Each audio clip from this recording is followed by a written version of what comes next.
اعوذ باللہ من الشیطان الرجیم بسم اللہ الرحمن الرحیم الحمد للہ رب العالمین والصلاة والسلام علی سیدنا و مولانا ابو القاسم محمد صلی اللہ علیہ وآلہ وسلم وآلہ الطیبین الطاہرین لعنت اللہ علی اعدائہم اجمعین پر محمد وآل محمد صلوات اللہم صلی علی محمد وآل محمد وعجل فرجہم اجمعین۔ رمضان المبارک رحمتوں اور برکتوں کا وہ مہینہ کہ جس کی 4 مشہور خصوصیات ہیں۔ پہلی یہ کہ اس مہینے کے دنوں اور راتوں کا دوسرے مہینوں پر فضیلت اور تعظیم۔ دوسرے، اس ماہ میں روزے کا واجب ہونا۔ تیسرے، اس ماہ میں قرآن مجید کا نازل ہونا۔ اور چوتھے، اس ماہ مبارک میں شب قدر کا قرار پانا ہے۔ شب قدر کو رمضان المبارک کے آخری عشرے کی طاق راتوں میں تلاش کرنے کا حکم آیا ہے۔ اس لحاظ سے 19ویں کی رات شبہ قدر کی پہلی رات ہے، اور یہ وہ رات ہے کہ پورے سال میں کوئی رات بھی اس کی خوبی اور فضیلت کو نہیں پہنچتی۔ شب قدر میں عمل کرنا 1000 مہینے کے عمل سے بہتر ہوتا ہے، جیسا کہ قرآن مجید کے سورہ قدر میں اللہ تعالیٰ نے ارشاد فرمایا ہے۔ اس رات سارے سال کے امور کی تقدیر کی جاتی ہے، اور روح جو سب ملائکہ سے اعظم ہے 1000 فرشتوں کے ساتھ اس رات زمین پر نازل ہوتے ہیں اور امام زمانہ علیہ السلام کی خدمت میں مشرف ہوتے ہیں۔ جو چیز جس کے لیے مقدر ہو چکی ہے اسے امام زمانہ کے سامنے پیش کیا جاتا ہے۔ اس لیے شب قدر کی اہمیت کو جان لینا چاہیے اور اس کے لمحات کو غنیمت سمجھنا چاہیے، اور ایسا کام انجام دینا چاہیے کہ تقدیر الہی کا قلم شب قدر کی راتوں میں ہم سب مومنین و مومنات کے لیے شائستہ تقدیر لکھ دے۔ ہمیں چاہیے کہ شبہ قدر میں بیدار رہ کر ذکر الہی، نماز، استغفار اور دعاؤں میں مشغول رہیں۔ رب کریم ہمارے گناہوں کو معاف فرمائے اور ہماری قلیل عبادات کو قبول فرمائے، آمین الہی آمین۔ پر محمد وآل محمد صلوات، اللہم صلی علی محمد وآل محمد وعجل فرجہم اجمعین۔ اب کچھ گفتگو مولائے کائنات حضرت علی ابن ابی طالب علیہ السلام کے حوالے سے کہ جن کی شہادت بھی اسی ماہ مبارک میں ہوئی۔ مولائے کائنات حضرت علی علیہ السلام کا دور حکومت عادلانہ حکومت کی اعلیٰ ترین مثال پیش کرتا ہے۔ امام کی رفتار، گفتار، نشست اور برخاست، ہر طرز و انداز کردار ساز تھا۔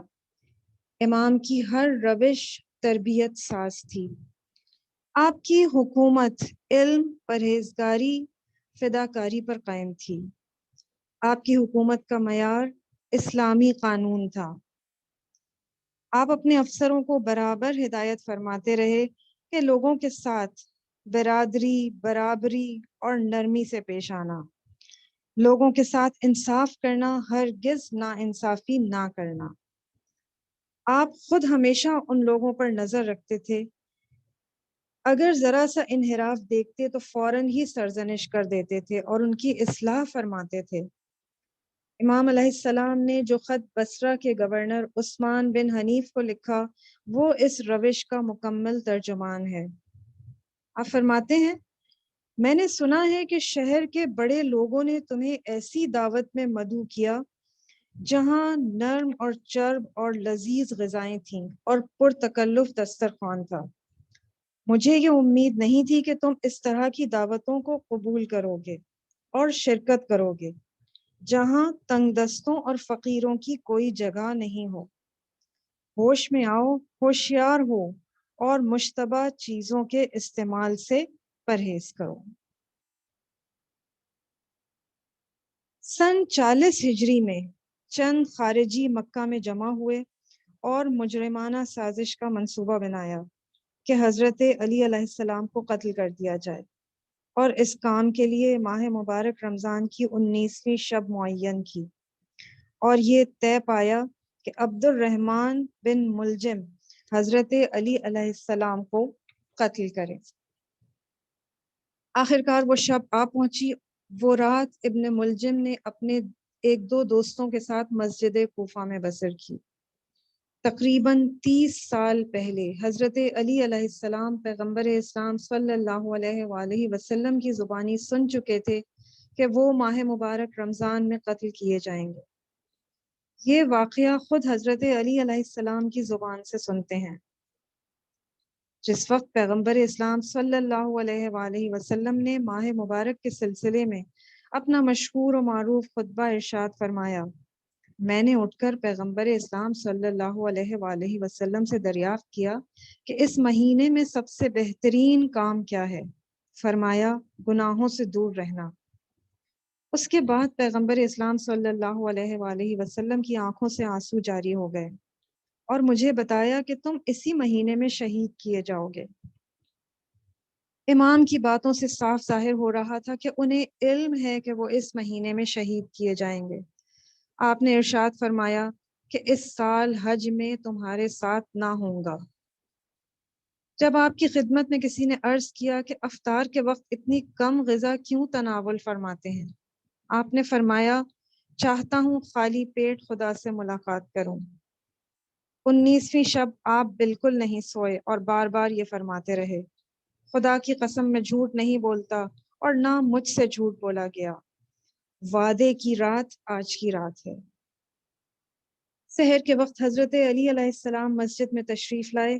صبح کی نماز پڑھتے ہوئے زہر میں ڈوبی خون آشام تلوار ناپاک ترین فرد ابن ملجم کے ہاتھوں آپ کے سر اقدس میں پیوست ہو گئی اور محراب حق میں خورشید امامت خون میں ڈوب گیا۔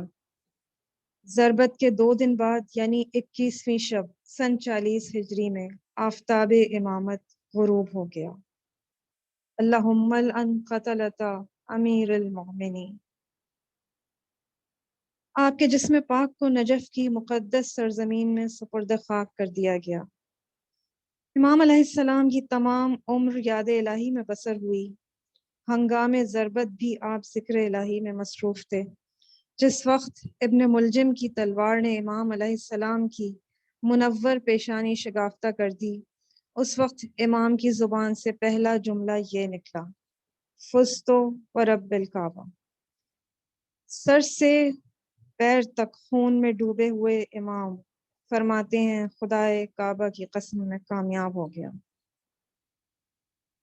2 روز بستر شہادت پر آرام کرتے رہے، مگر ہر لحظہ امت کی فکر، فلاح و بہبود کی فکر کرتے رہے۔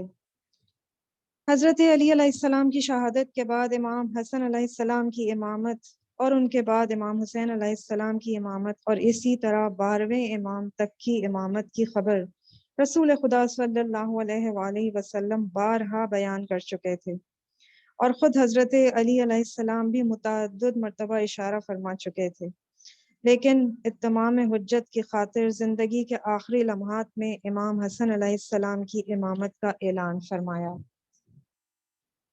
زندگی کے آخری لمحات میں اپنے فرزندوں، رشتہ داروں اور تمام مسلمانوں کو وصیت فرمائی، جس کے چند جملے آپ کی سماعت کی نظر۔ میں تمہیں تقوی اور پرہیزگاری کی وصیت کرتا ہوں، اور یہ کہ اپنے کاموں کو منظم کرو اور ہمیشہ مسلمانوں کی اصلاح کرنے کی فکر کرتے رہو۔ یتیموں کو بھولنا نہیں، پڑوسیوں کے حقوق کی رعایت کرنا، قرآن کو اپنا عملی منشور قرار دینا، نماز کا بہت زیادہ احترام کرنا کیونکہ یہ تمہارے دین کا ستون ہے، خدا کی راہ میں جان، مال اور زبان سے جہاد کرنا، باہم متحد رہنا، امر بالمعروف اور نہی از منکر کو ہرگز ترک نہ کرنا۔ اگر تم نے اس کو ترک کر دیا تو خدا بدترین افراد کو تم پر مسلط کر دے گا اور وہ تم پر حکومت کریں گے۔ اس وقت تم ان کے لیے جتنی بھی بد دعا کرو گے ہرگز قبول نہ ہوگی۔ خدایا معصومین اور نیکوکاروں کا سلام ہو اس پاک امام پر۔ اللہم صلی علی محمد وآل محمد وعجل فرجہم اجمعین۔ دعائے سلامتی امام زمانہ۔ بسم اللہ الرحمن الرحیم۔ اللہم کن لولیک الحجۃ ابن الحسن صلواتک علیہ وعلی آبائہ فی ہذہ الساعہ وفی کل ساعہ علیٰ وحافظا وقائدا وناصرا ودلیلا وعینا حتی تسکنہ ارضک طوعا وتمتعہ فیہا طویلا برحمتک یا ارحم الراحمین۔ اللہم صلی علی محمد وآل محمد وعجل فرجہم اجمعین۔